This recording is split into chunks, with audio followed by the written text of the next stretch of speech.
பொன்னையா பொன்னையா என உருகி ஓயாமல் கோஷம் போடு. ஐயா என் ஐயா பொன்னையா என உருகி ஓயாமல் கோஷம் போடு. மனமாற கூறுங்கையா இது மலையேறும் நேரமையா.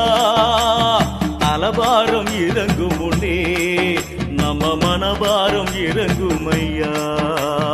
ஐயப்பான பாடு பொன்னையன தேடு பரவச வழிபாட்டிலே. கட்டு சபரி காட்டு வழி ஏறு குருசாமி துணையாகவே. ஐயா என் ஐயா பொன்னையா என உருகி ஓயாமல் கோஷம் போ.